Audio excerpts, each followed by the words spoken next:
Ladies and gentlemen, please welcome Senior Director, Product Marketing, Calling and Contact Center, Mark Straton.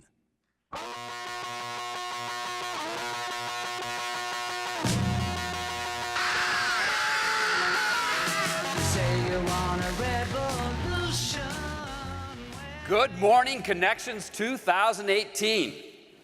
Now that's some baby boomer rock and roll. Or as my millennial son would say, just saying. Yesterday was a good day, right?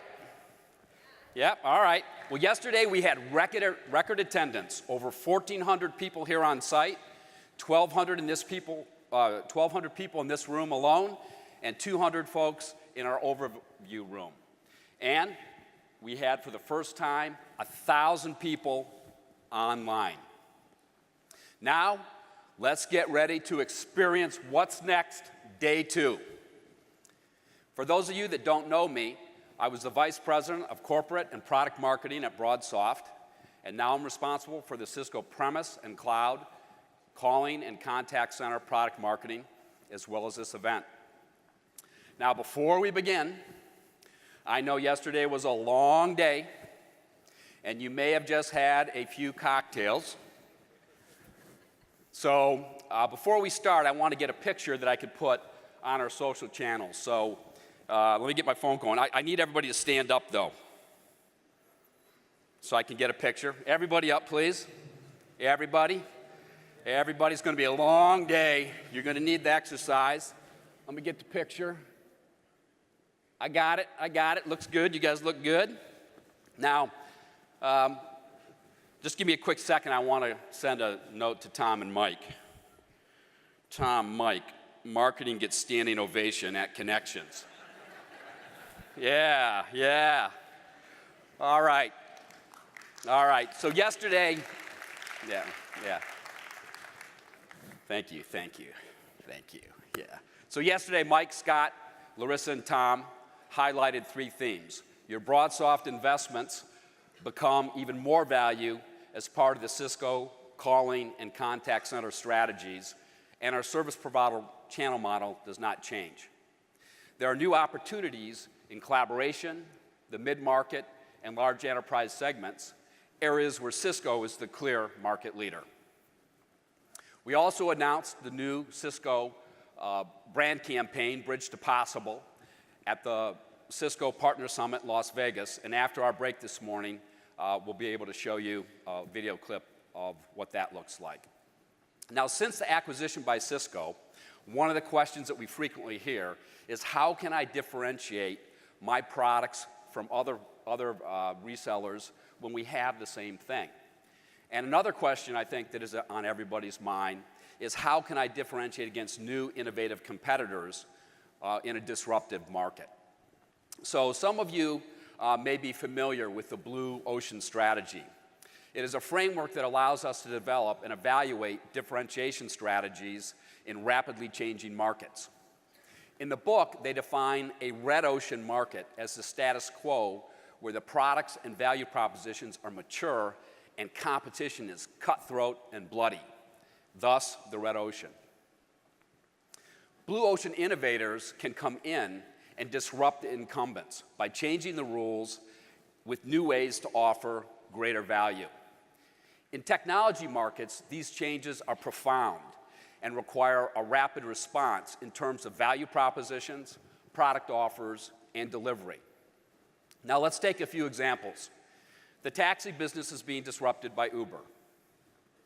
Sears, once one of the US's largest and most iconic retailers, just filed for bankruptcy. E-commerce companies like Amazon are the innovators. BlackBerry once had the best mobile email solution and was loved by its customers, probably many of you. But it was wiped out by the Apple iPhone, even though the iPhone had inferior voice and email capabilities. The iPhone user experience was intuitive and transformational and brought everything together in one place. In digital transformations, complete ecosystems tend to win, as these 3 examples demonstrate. And in cloud scale markets, there are also usually just a few big winners and a bunch of also-rans. We believe that that is what is going to happen in the cloud collaboration market. Marketing through disruptions is an area where I happen to have some expertise. For about a decade, I was the CMO for the $4 billion Siemens Enterprise Communications division, which marketed PBXs and contact centers. And I managed the transition from TDM PBXs to voice over IP and unified communications. We sold over 60 million licenses and 35 million phones. But along the way, I learned quite a few lessons, the hard way I might add, and I think some of that will be valuable for you here today. The first generation cloud UC market is being disrupted by the second generation cloud collaboration market. If we don't act, our futures will be mirrored in cutthroat competition, and we will miss a huge generational opportunity. Now, let's look at one of the simplest things in the world to illustrate our example. Pizza. What makes a good pizza? It's the same basic 3 ingredients: dough, sauce, and cheese. Yet, I bet we all agree that the results can be very different. Anybody know who this guy is? $1,000. Yeah, I didn't think so. This guy is James Loprino, who is a billionaire, by the way, and he sells the most important ingredient, the cheese. He sells 85% of the cheese supplied to the major US pizza chains. Who knew? Pizzas not only have the same ingredients, they literally have the same cheese. But you know what? According to research, the pizza market is changing too. To stay competitive in the pizza business in 2018, independents will have to meet customers' growing demand for speed, customization, delivery, and service. Wow, the pizza business is pretty darn advanced. So it's not just about the same ingredients. You need to start with a great pizza, but it's what you do next that counts. Let's look at some of the well-known players in the US market and how they position their products. Domino's Pizza delivers. Papa John's, better ingredients, better pizza. Really? They probably use the same cheese. Little Caesars, everybody after me, pizza, pizza. Yeah, for the Europeans and South Americans and everybody else, you get 2 pizzas for the price of 1. It's not the best pizza. I usually call it at home, forgot the cheese, forgot the cheese. But it was great for my kids' soccer teams. Now, in a highly competitive market, they have been able to differentiate themselves clearly in the minds of their customers. What you don't see is that they have aligned their entire business operations to support their value propositions. Domino's was really the great innovator and developed the blue ocean differentiation strategy around home pizza delivery. You may not know it, but they had a very fundamental problem in the mid-2000s. Their pizza sucked. Their stock price was around $8. So improvements in product quality was easy. But what they did in terms of technology and e-commerce innovation was groundbreaking. Now their stock price is close to $300, at least it was before yesterday. This is a great case study on how digital transformation leads to business value. But you're probably wondering, how does this apply to me? Because just like the pizza chains, you need a differentiation strategy and value proposition that is meaningful to customers. So let's explore how to develop a blue ocean strategy. Just like the pizza chains, we all have the same basic set of ingredients to work with, or elements. The difference is in how we decide to differentiate and align our business processes. With disruptive technologies, the red ocean value chains become obsolete, and survival requires new blue ocean strategies to be created. Let's go back to pizza. Mom and pop pizza shops were disrupted by the big chains in North America, who provided a consistent product, fast delivery, and low prices. And they gained well over 50% market share. Today, native digital innovators are disrupting the cloud collaboration market. So how is a blue ocean strategy developed? Let's take a real service provider example. So working together, we mapped out what is known as a value canvas. This is just a fancy way of saying, of putting the offers on the x-axis, the elements on the x-axis, and the vendor capabilities on the y-axis relative to the points. So together with you, we have completed over 100 assessments, and we have really good data on best practices. The blue line indicates a key competitor with their highest scores in product and support. The yellow line represents the service provider customer with their highest scores in sales and service. Now, this value canvas shows that there really isn't any significant differentiation between these two vendors. I'd guess that this is going to lead to heavy price discounting. Now, let's take a scenario where we decide to differentiate with a premium product and customer success. The green line shows this strategy. Just like our pizza example, there is always a market for a premium quality product. So the product category might include a premium pricing strategy and one or two capabilities that customers really value. Let's look at each category in more detail. For each of these categories, there are typically 5 to 10 evaluation subpoints to consider. And a really key takeaway is they change over time and they change by the markets that you're targeting. So there are a lot of different levers that you can pull to determine your differentiation strategy. The product includes features, price, and packaging. And for cloud solutions, there are also network, security, and reliability considerations as well. Marketing considers brand, demand generation, and segmentation. Sales considers order process, sales enablement, and incentives. Onboarding evaluates design, installation, and self-service. And finally, customer success, which is critical in the cloud services market, includes support, adoption, and renewals. Now, this seems like an interesting theory, but does it work? Well, here's an example of a software startup company from about 20 years ago. They developed their own value canvas for their new voice over IP application server in the late 90s. They decided to build an open and scalable calling software platform that would work with any hardware over any network. And as the chart shows, the product was their key area of differentiation. They employed a wholesale channel model to amplify their product reach through service providers, leveraging the service provider brand power and vast global footprint. This model minimized sales and marketing expenses and maximized geographic reach.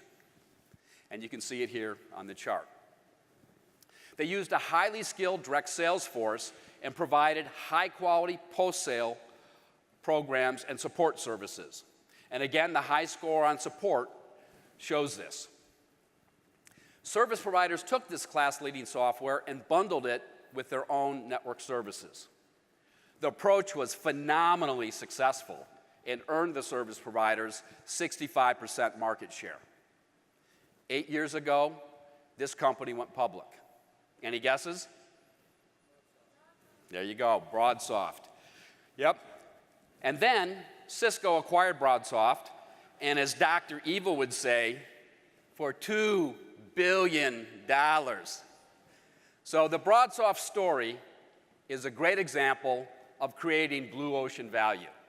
By making differentiation choices and aligning business operations to support the target value proposition and target market. But can a value canvas help service providers? So let's take a specific example of a service provider that has applied the value canvas methodology to improve their targeting and their portfolio. Shaw started as a Canadian cable company in the 1960s and has grown to become one of Western Canada's leading network and content companies. After implementing the value canvas assessments, they were able to grow their cloud UC shipments by an average of about 80% per month. How did they do this? Shaw initially offered 5 packages targeted to the SMB segment. So what they did is, following the assessment, is they defined 3 new user profiles and developed pricing and packaging strategies that you see here. So Smart Voice was for a basic voice user. Collaboration was really for unified communications, messaging, and some meetings. And mobile was targeted at mobile workers who also needed unified communications. So I think, as we all know, SMB buyers are not highly technical, and this simple and targeted approach makes it easier to understand and easier to buy. Thus, the changes resulted in an 80% sales improvement that I mentioned earlier.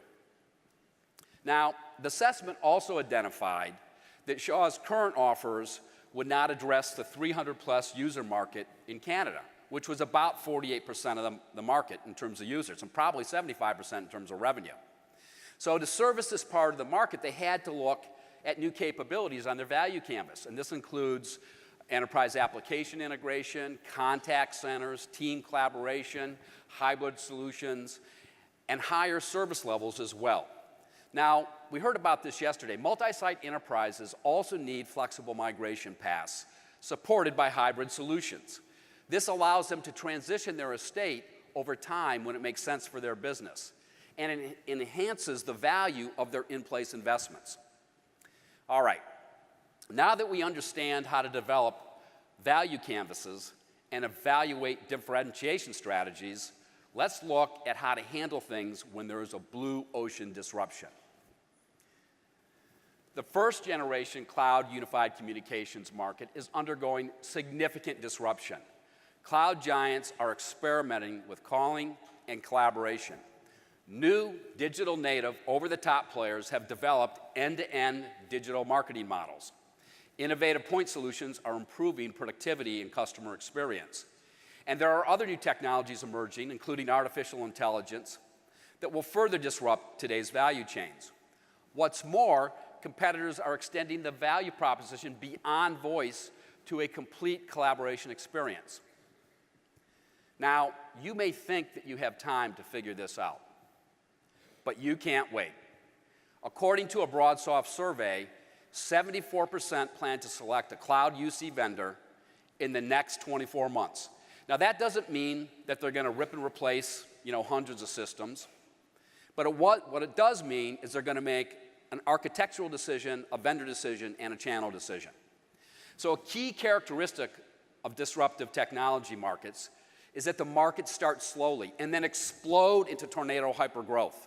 It takes time for the new technology to be proven with early adopters and for buyers to become familiar with the benefits. The cloud collaboration market is exploding now. The first generation cloud UC market was concentrated primarily in the small business segment. On this slide, you see the three major segments: less than 100, 100 to 1,000, 1,000 and above.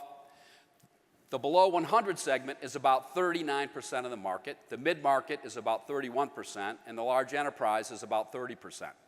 So together, the mid-market and large enterprise represent 61% of the global market. And all these segments grow at double-digit rates. The mid-market grows at 25% a year, which means that it doubles every 3 years. And the large segment grows at 46%, which means that it doubles about every 18 months. These segments are now in hypergrowth. Remember all the value canvas evaluation points from earlier in the presentation? Let's look at some customer research that gives us some insight into the new blue ocean evaluation points that you all will need to consider. Now, a recent survey by Frost & Sullivan highlights some new customer buying criteria, and Mike showed some of these yesterday. The top two criteria are service and reliability. This gives you, the service providers, a powerful advantage. And this is your first key blue ocean differentiation point.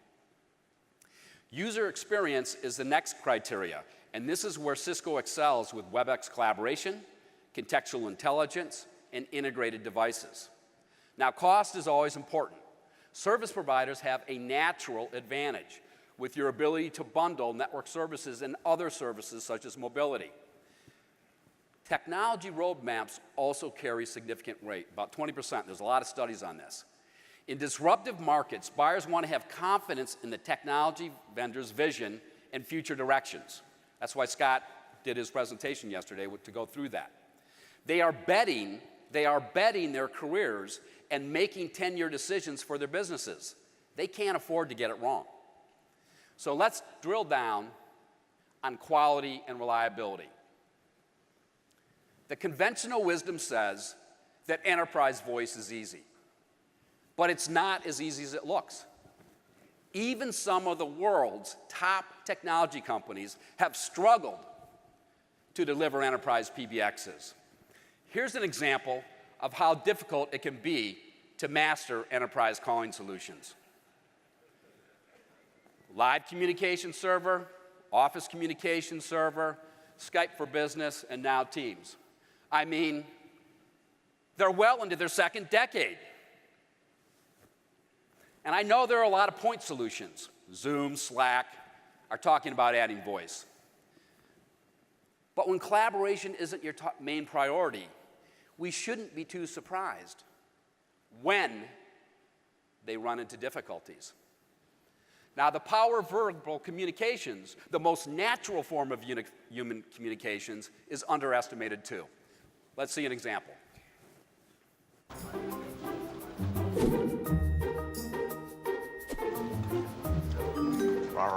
Roar, love the bear. Wow, this is certainly different from what the team and I were expecting.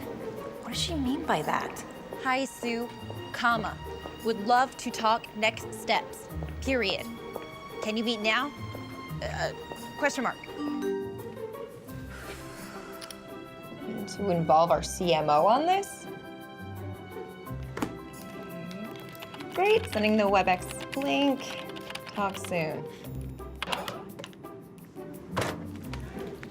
Just heard back from Flamingo. Their response was, Hey, everyone. Hey. Let's meet in the conference room at 5. I have news to share.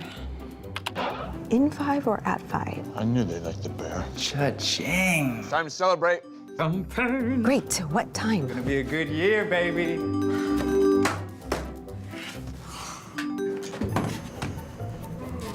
Greetings and salutations. Emily, move. I heard from Sue at Flamingo. And champagne. Team. It turns out that what we gave them was not what they were expecting. They didn't like the bear.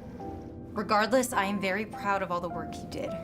I alone will sync with Sue at 4, and we'll triage afterwards. Dramatic. Isn't the meeting in 5? Yeah, you need to. Whither do we go? Time for a new resume. We could try a pig. Okay, no.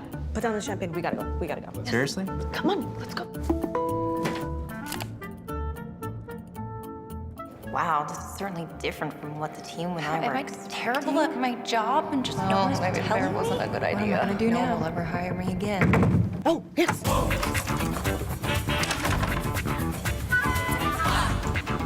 It's almost no.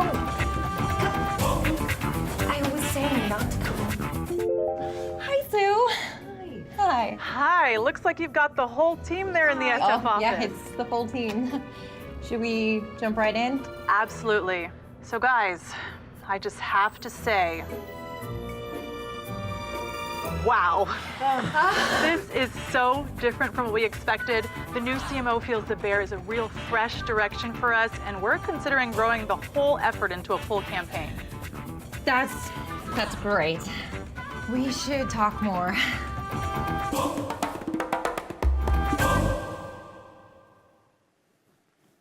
How many of you feel like that on many days? I know I do. So the video highlights how important voice calling is to effective business collaboration. While voice remains a core competency for all of us and a differentiator too, it's not enough in today's world. So what do users want in terms of functionality? A BroadSoft survey shows that customers are looking for more than a voice system. And this gives us our second key blue ocean differentiation point. This chart highlights that customers want a fully integrated collaboration solution with contextual intelligence to improve workflows. Meetings, videos, and team integration are also top priorities, and contact centers emerge as an important ingredient. Now, the cloud makes advanced contact centers affordable for small businesses in the mid-market for the first time. And for all businesses, contact centers are mission critical due to their deep impact on customer relations and financial results. It makes us a more strategic and valued vendor. Masergy, a service provider, is a good example. They told me that they believe that they are winning unified communications deals and enhancing their price levels due to the addition of the Cisco Cloud Contact Center. So this makes cloud contact centers very important. It's a huge market opportunity, and it makes you more valuable to your customers, and it gets you to higher levels within the organization. Now, team collaboration is a good example of the need for integration. It will consolidate email, enterprise meetings, or enterprise messaging, meetings, video, and calling. 80% of the market is using, planning, or evaluating team collaboration. This technology is no longer a nice-to-have, it's table stakes. It's the new normal in all segments. Now, customers have clearly told us that cloud reliability and security are the top two criteria. This gives service providers a significant competitive advantage over traditional enterprise channels. Globally, service providers have approximately 21% of the IP PBX installed base. But when you go to first-generation cloud unified communications, where service providers were an early mover, that goes to 65%. And the survey says that 70% of the market will consider service providers for cloud collaboration solutions. This is a big shift. Service providers have a huge opportunity to win more market share, but only if we develop a blue ocean value proposition that addresses the needs of the second-generation cloud collaboration market. So it's clear that customers do not want to buy 20 different solutions to manage their business communications. They want one unified and intelligent collaboration experience for workers, teams, customers, and contact center agents. This is what the WebEx Teams experience is all about. WebEx Teams brings everything together in one place, just like Apple did so many years ago with the iPhone. Service provider brands are trusted for the highest quality and most secure networking and strong local support. Only Cisco offers an enterprise-ready collaboration suite. And only we offer the ability to support flexible migrations and hybrid solutions. The power of the complete collaboration solution is the Blue Ocean Disruptive Insight. We have a powerful story to tell. We've covered a lot of ground today. You were probably asking yourself earlier, what does pizza have to do with my business? But as we learned, the pizza business isn't so simple. The big chains have done a masterful job differentiating and marketing their pizzas. Behind the scenes, Domino's reinvented business operations through digital transformation. And now you are probably asking yourself, can I get some pizza? Or hopefully, how can I apply some of these things to my business? First, get the full stack, the Cisco WebEx Collaboration Suite. It is well recognized in the market, it gives you a head start, and it is being aggressively promoted. Second, build your own Blue Ocean value canvas. We can help you with our business assessment services. Third, act now.